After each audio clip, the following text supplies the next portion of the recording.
ไปเบาไรโอ้ไข่ได้ไข่เพิ่นมันชุ่มเนาะมันหลดเลยลงเงี้ย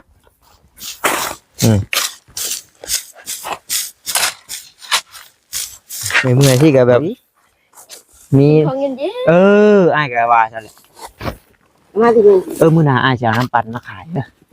อ้ายจะเอาน้ำแข็งแข็งใส่มาขายชื่อได้ล่ะอ้ายจะใช้รถอ้ายมาขายเด้อเพื่อนมีแล้วเก่าจะมีกับเพื่อนหรือว่าพอทางแล้วก็ต่างช่วยกันรีอะไรเพื่อนเนาะต่างช่วยต่างนี่ยันว่ามีกันเพื่อนนะนำมามีคนให้กันเพื่อนเทกันเพื่อนน้ำบ่เพื่อนเดี๋ยวเรียกเพิ่มอีกเงินเพิ่มบ่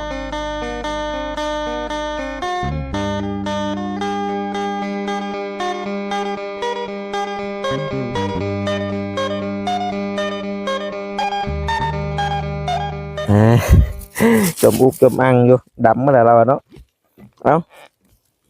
ดำแล้วเลยช่วงนี้แดดฮอต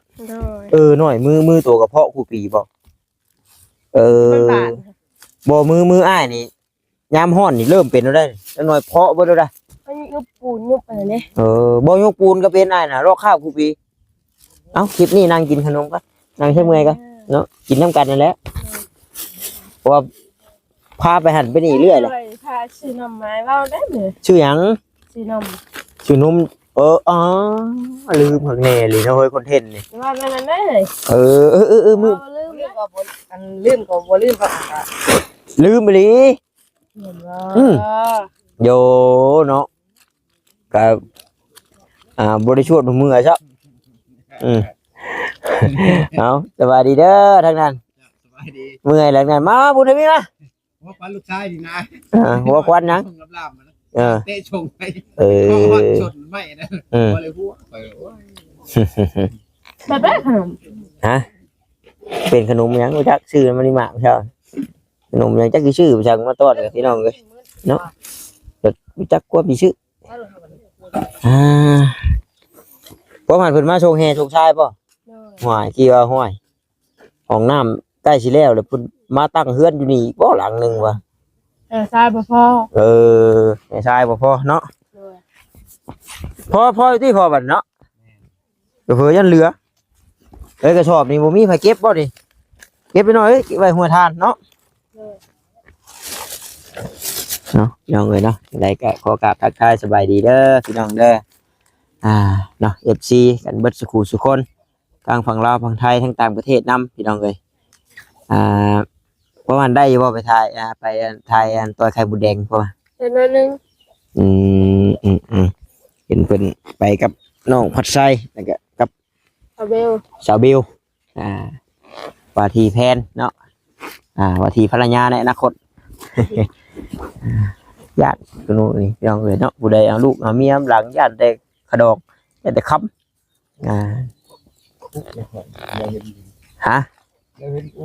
อย่าเห็นกับอุ๊กเลยที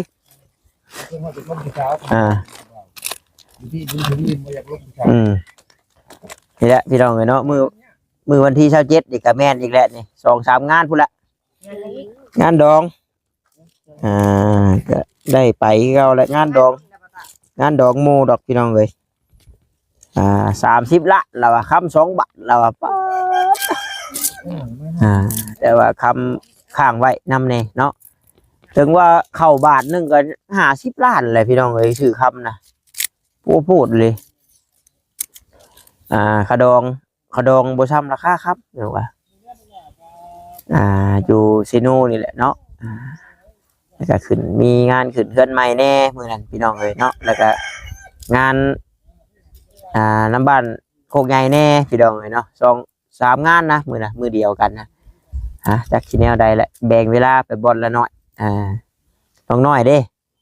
บริมีผู้ใดหางานดองบ่มันเดือนนี้ออกมาเลยมันเริ่มมีงานดองอะไรบ้างเนาะพอทางเนาะเอาวิทย์เบิดเดือนนี้เดือนมานี่แม่นเลยเป็นเดือน4 ลาวเลยเนาะเป็นเดือน4 ลาวเลย67นี่ก็แม่นแล้วฝ่ายงานเข้าอยู่กันถึงจะนำเงินกันโดนดับไปตอนเช้าเลยเนี่ยมีแต่งานกับงานปีหน้าก็จักว่าข่าวดีงานน้องน้อยไปจักแหละเนาะ ว่าบ่แน่เด้เฮ้ย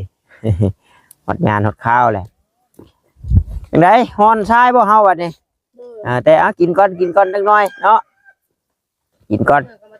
แล้วเมื่อยก่อนเนาะจักหน่อยสิว่าคลิปใดก็บ่ช่วยอย่าสิช่วยดอกคลิปนี้โยเขาบ่เวียดน้องไว้ตาจะแช่วอยู่บัดเอิ้นไปบักไก่ผู้อยู่ใกล้บ่เอิ้นเนาะว้ายบ่เวียดแฮงเก่งเฮาสาบนี่ต้องฮอนบ่ อ๋อแล้วมันตำหินแล้วเห็ดเนี่ย บัดทำเฮาคัดอยากได้งามเลยฮอนคักรถจะน้องน้อยเนาะบ่ได้ก่อนน่ะกินหลายเลยนุ อิ่มไหมสาบ อิ่มแล้วบ่บัดนี้ อิ่มไหมช่วง กินได้ไหมจ้ะ อิ่ม เนาะจังหน่อยสิจอยลงน่ะ ว่าจอยอะไรบ้างบ้วนล่ะ ช่วงนึงเนาะเบ่งเนาะ จอยแล้วบ้าง เป็นได้ได ไม่ใช่กินข้าวเลย เอาเป็นนั่นคือบ่กิน ไม่อยาก บ่อยากกับที่แล้วเนาะมันนู่นนี่นั่นมาพอดีมาบัด แมนไม่ได้กินแต่ก็ลืมเลย มันก็เป็นอันลืมเลยพี่น้องผู้ชายจะลืมกินข้าวจำกินก็คือเห็น เขา ใน บ่ยากมากเลยก็ไม่ได้กินเลยได้ จำคือเห็นนั่นแหละพี่น้องเนาะจำเห็นกินก็เป็นกินในกล้องนั่นแหละFC ไปเลยว่ามีแต่กินนั่นแหละแล้วก็เอาเวลานั่นแหละกินเนาะพี่น้อง เลย เวลานั่นแหละกินอดเอาบ่โดนดอกมื้ออื่นนี่ก็หรือว่ามื้อนี้แล้วบ่เนาะบ่แล้วดอกมื้อนี้เนาะมันเป็นอันเผาบ่แล้วดอกแล้วใช้มื้อแล้วบายแล้วบ่มาถ้าสบายแล้วก็เนาะบ่ได้เห็นน้องแววตามาช่วยเนาะมาผู้ใดสิมาเด้อบ่ช่วยกันตอนนี้สิช่วยกันตอนใดว่าซั่นโทรศัพท์ก็ฮ้อนพี่น้องเอ้ยกระบะมัน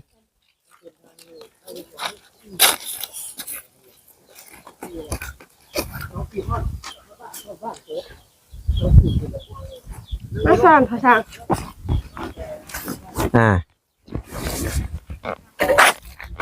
บางคนก็ตักใส่กระถางน้ำแล้วก็จุ่มอันนั้นน่ะเพิ่นให้เป็นแบบใดเวลาก่อยมันจังนี่ไว้บ่ ไว้ลงไว้ จำเฮาป้าไว้นี่โดนน่ะมีเขียดชายเรือเขียดแอกมาอยู่เลย เลย อันนี้ป้าไว้เขียดชายเขียดแอกมักเข้ามาพร้อมแล้วบ่ ลืมแล้วไป โอ้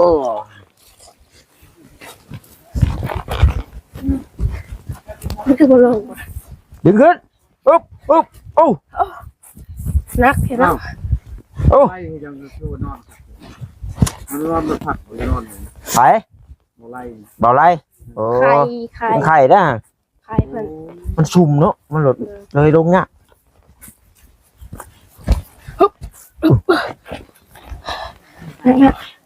เนาะ ยังเจ็บมือ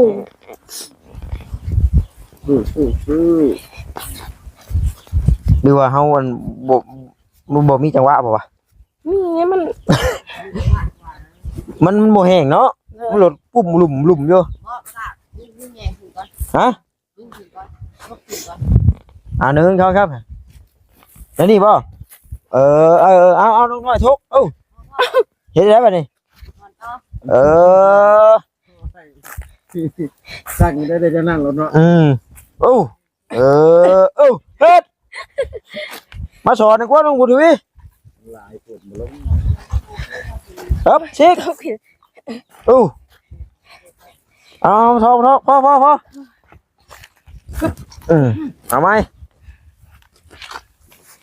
แม่เถอะ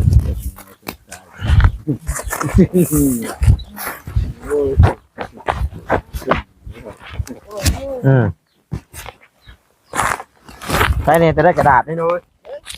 มา บ่ผูกไปหอนเบิ้ง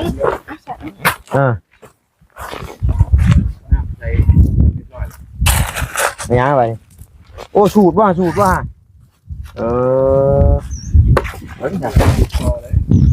ต้องเอาดินแห้งน้ำอีก เตะได้ยิงแง่เตะได้ ให้เตะชาย เตะใช่ น้องน้อยเลย แม่เท้าคล้องอุ้คล้องเองแล้วเราเชื่อกูตุกน้ำเราหิ้ใจรถสั่น ตั้งใจน้องน้อยตั้งใจ โอ้คักเลย ได้ พอแล้ว คอยว่าคอยจากันได้หาวิธีกุมภาว่านี่กัน ร้อยเฮ็ดพอสร้างชื่อมาเรียก เนาะ เป็นหลังก่อนแรงอ้อยครับก็ได้หมดครับ โอ้โหเรือถอกกันเลยมาถอกก็ได้ป่ะ ไปไป ก็ทำแล้วก็ใส่หอด กูรักอะไร มาป่ะ เอาไงกูเพิ่งเอาตา อะไร พูน น้อยฮะ พอนให้มันอันนั้นก็พอนมันไงพวกอะไร เป็นที่ไหนใหญ่มันนักป่ะจะได้หลายเนาะ จะเป็นคนตุ้ยมันตุ้ย สองว่าตุ้ยđấyน้องน้อยให้đấyว่าตุ้ยเลย ยังไม่ออกสื่อแล้ว บอกง่อยเย็นเด้อจะเย็นเด้อดูที่เก่าอะไร มึงแอจะมีสบายกว่าเลยเรื่องของมันพยายามเลย เอาเบิ้งแสดงว่าถนัดไม่ดีโค้ดกุแต่ว่าตาไม่อยู่กับทีวะ นี่แหละพุทธวีมึงอย่าหุยได้พุทธมึงอย่าหุยได้ลูก มันสิปวดปาดไปเนาะ อย่าหุยอย่าให้นะเขาบอกว่าจะให้อย่าหุย เกี่ยวกับเมื่อเพื่อนกับให้เลย หุย เจ็บแอวป่ะ วันนี้ไปหลิง กินยากมาพี่กะ ค่อย ยังน้อยหายได้น้อยเนาะบ่ค่อยบ่ ฝ่ามือนะ เจอฝ่ามืออรหันต์ได้ตอนนี้ยังเว้าดีมกันอยู่ตอนนี้เพิ่นแหละอยู่ร่วมกันเพิ่นแหละเอาเลยเด้อบาดนี้เพิ่นว่าคือบ่วงกับถ้วยอย่าเว้าได้มันเคาะกันเรื่อยแล้วมันก็แตกกันเนาะพอทางเนาะสิไปเปรียบเทียบว่าผัวเมียคือถ้วยกับบ่วงโอ้มันป่องแป้งลายก็ไม่ดีเด้อ แรกกับหวานนานๆ โอ้ เพราะว่า ป่องแป้งเทื่อนึง2เทื่อพอทนอยู่ดอกเรื่อยไปเรื่อยมาบินแล้วเค็มบ่เอาฮ้อนเปลี่ยนกันฮ้อนเท่านั้นแหละมันสิเหี่ยแล้วเฮ็ดจ้ะ มันจะออกมาเลย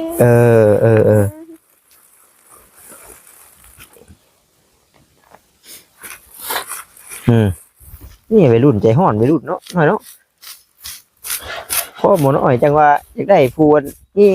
อายุเฒ่าเจ็บหลังเจ็บแอวคอยเฮ็ดโก้แหละวัยรุ่นมัน ข่าวร้ายก็เอา อะไรก็อีกตาบ่เห็นห้องอีก เลยข่าวก่อนข่าวป้อนหน้า โอ้โหหูตาผ้าข้าวไป พอดีเนาะ แล้วนี่อ้อ โอ้เนาะ ขอดังตั้ง เพื่อนโฉกเพื่อนเสือแล้วนะให้เราเคยซักเองแต่พูนมีคนซักให้นี่เขาหายได้เห็นแล้วสิล่ะ น้องขอคานว่าไปเลย ฮอนไลน์ว่าพอทางฮะ พอก่อน เพราะว่าเทื่อละอันนี้เหรอวะอันนี้เหรอวะ เท่า12คู่ โอ้ยได้แล้วจัก12คู่ ยังประมาณได้5คู่ไปเนี่ยถ้าสิได้อีกบ่ได้แล้วค่ะ มาแต่ฮอนช่วยกันแต่มาจังแล้วพี่น้องเนาะหน่อยยืนโอเออยู่บ่แล้วเทื่อตาก็ฮอนเป็นอยู่นะ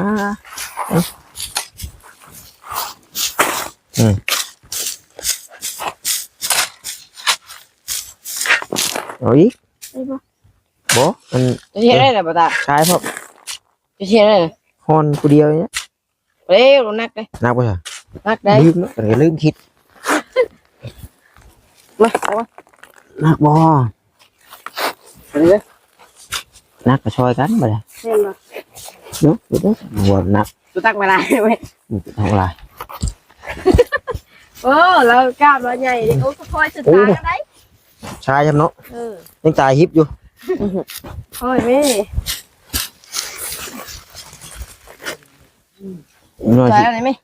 หน่อยสิได้อาบน้ำคือไอ้ยาวไว้เนาะ ไม่ใช่นะพุดล่างหัวมายากว่ะ มันอาบหัวยังไม่ได้อาบกระตู ทาบหัว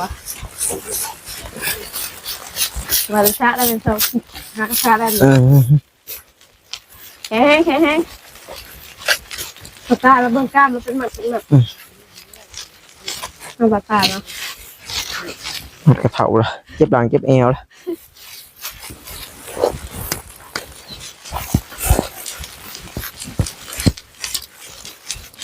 แต่ข่าวตะกี้เคย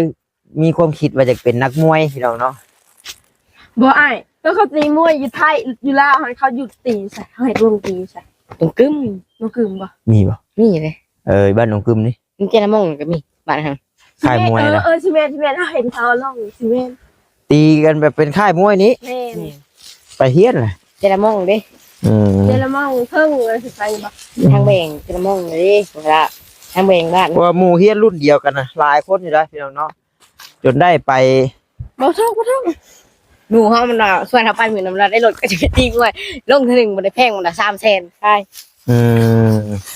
เยอะเป็นไงกับหัวแบบนี้อยู่เลย แต่ว่าตีกันนี่บ่มักแต่ว่าแบบประเภทมวยประเภทอย่างนี้มักเด้อตะ โอ้ กี้ มวยนี่แหละมวยตีเป็นค่ะ อ้าวมันก็เป็นอีกอาชีพหนึงได้พี่น้องเนาะแต่ว่าคือเฮาซ้อมเก่งหรือว่าเฮานี่ก็ฮะ มันบ่คือตีแบบไอ้อันปั้นชุดเลยตีมันลบมันจะชับน้ำเลยตีห้ำมันเลยตีเลย โอ้ยมันบ่เอาไปฉันบ่ได้เงินบ่ได้ครับมันบ่ได้มีสั่งดอกนะมีแต่ได้เข้าของหมอนะ บอกไปเขามาตีเขาก่อนดิ ถ้าเฮาอยู่แต่เฮาเขาก็บ่ตีดอกน้อยๆเนาะ ตีนะเขาหลับ อ๋อคนเฮากับพ่อโตอยู่แล้วมันจังอยู่ชื่อพระชิวาให้กันเด้ เนาะ ว่าอะไรหน่อย เขาบอกคุณแบบเขา พองก้อน35คู่เลยนะ เด็กประจาบางที พองเอาคู่พองหน่อย พองกระยานะ ใส่เฮ็ดได้ยัง ไปนี่แหละ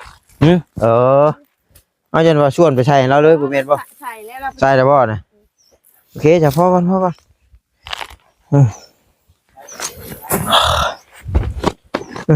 ื่อยละ สบายดี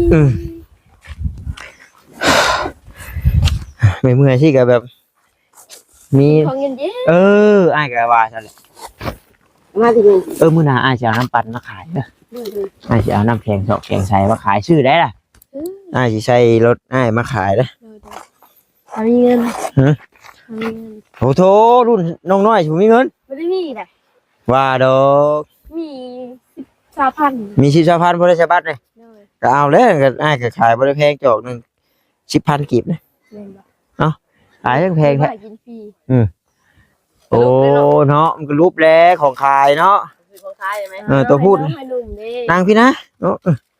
กินไหมบุญพี่ขนมนะ นี่ลงแล้ว กินรถบ่อยากเลย กินนะเดี๋ยวเรากิน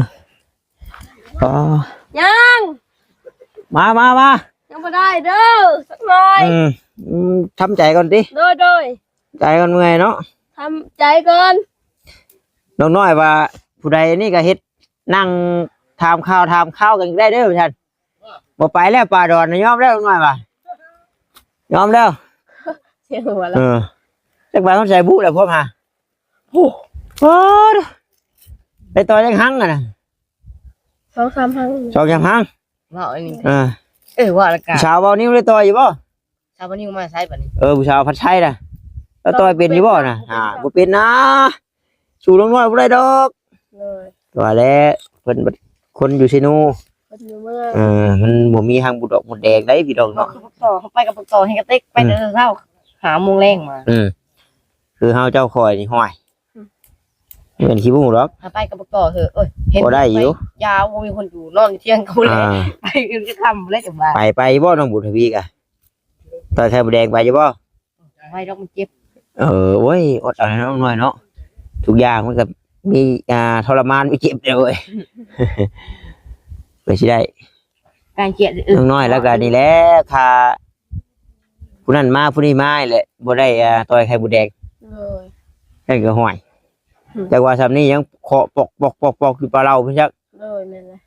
ไปแทบคู่มือบ่น้องตะกี้นะ เลย แล้วแถวใกล้นี้ ไปแล้วก็ย่างเอาไปขายหัน เลย เลยจังได้พ่อกับเขาอ้ายเพิ่นติ เลย เอาหยังออกไปขายเพิ่น เครียด เอาเครียด ตอนนี้กับแม่หาข้าวกล้องมาหากัน หมู่ไปใช่เลยดิฉันแหละเพิ่นว่าเห็นบ่ เนาะวันนี้เราห่วยดีแต่บ่มาบัดนี้ เราก็คือกันได้แต่ ได้แล้วไปก็ได้แต่ขนาดอ้ายผู้มาถ่ายก็เพื่อสิเปิดกล้องได้ก็แม่นง่าย ง่ายบ่ อาย อย่าหัวน้ำบ่ อายครับพ่อเจ้าของอีกพี่น้องเนาะนอนตัดคลิปใส่สายมูทอกแกนมูได้ยินเสียงอลีพี่น้องเนาะครั้งแรกแต่ละคน คือกันได้สมมุติส่งเสียงห้ามหมู่นี่บ่ได้กล้าพังในของตัวเอง มันกะบ่ยเนาะนั่นแหละพี่น้องเอ้ย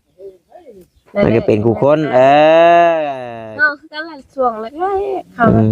โอ้ยเนาะ หาย ไผดิว่าไปบ่จักอีเนาะไผเป็นไผไปบ่ตีแล้วเก่งดอก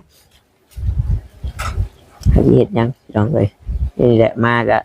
ช่วงพอสร้างเราเฮ็ดก็นี่แหละพอได้จับหันจับนี่ช่วยกันพี่น้องเอ้ยแต่ว่าเบิดเฮ็ดห้องน้ำนี่ก็จักสิจังได๋แล้วน้อยๆก็สิชวนไปหาต้อยสิไข่บุดแดงก็บ่แฮกย่างหลังเราก่อนจะบ่ โยชวนไปแล้ว จนได้เบิดไหม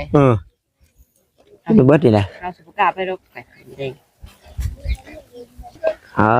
ถ้าว่าถือคองแล้วมักตัวแฮ่ดิเฮ้ยเฮ้ยมักตัวแฮ่ใช่พูดแล้ว อีพูดป่ะเขาพาไปป่ะ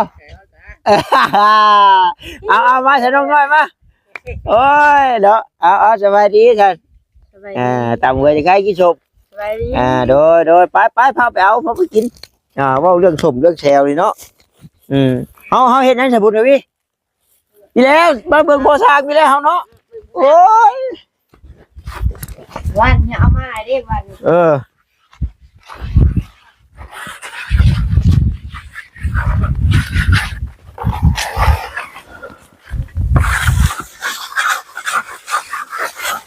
ค่าทางเจ้าเรียนเท่าไหร่ก็ เฮ้ย3 ล้าน 7แต่เพิ่นเฮ็ดกำเพื่อนนี่แล้วแต่เก่ายันบ่มีกำเพื่อนนี่หรือว่าพอทางแล้วก็ต่างช่วยกันรีได้พี่น้องเนาะต่างช่วยต่างนี่ยันว่าบ่มีกันเพื่อนนะขนาดนั้นมีเพิ่นให้กันเพื่อนเทกันเพื่อนนำบ่เพื่อนอยากเพิ่มอีกเงินเพิ่มบ่เงินยังว่าบ่เอาเพิ่นบ่ได้ว่าเนาะง่ายๆพี่น้องเอ้ยง่ายๆนะพอสร้างแล้วนะใครเนี่ยบ่มีโบกกะโย10 บาทเรียบร้อยจ้ะเป็นแล้วเด้แล้วก็เสร็จแล้วเนาะเพื่อนเกิดหอมดีมันจังบ่นี่เนาะจังนี่อยู่แบบนี้แหละพี่น้องเนาะพอบังบ่ให้กูคนเห็นพอละ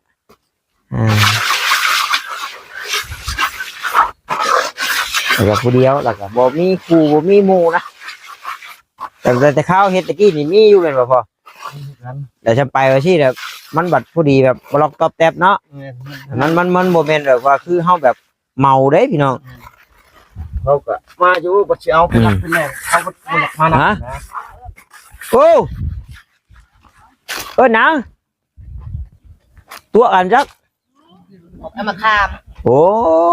เนาะเอาวันใดก็มานแต่ก็ขาบเขาหลุดพี่น้องเลยลุกเลยบอกว่าโยแดดฮ้อนใช่ไหมเนาะไปย่ามาบ่ายโมง2 โมงนี่โอ้ยว้าวได้พี่น้องเลยไปจ้ะเนาะเบิ้งชักนี่ใบไม้อย่างใดก็ขอบมุกขอบใจเนาะพี่น้องเนาะที่เข้ามาเบิ่งมาชมแล้วก็บ่กดข้ามโฆษณาเด้อพี่น้องเด้อหากว่าเว้าผิดพลาดประการใดก็ขอโทษขออภัยนำหลายๆพี่น้องเอ้ยก็บ่มีหยังหลายดอกเนาะคลิปนี้ก็ได้ก็ฮ้อนพากันฮ้อนทรายพี่น้องเอ้ยก็โอ้ลมถามข่าวกันนี่แหละเนาะเอาจังใดก็ขอให้พ่อแม่พี่น้องผู้เบิ่งผู้ชมจงอยู่ดีมีแรงสุขภาพร่างกายแข็งแรงเบิดสุขุสุขคนขอกล่าวคำว่าสบายดีพี่น้องบ๊ายบาย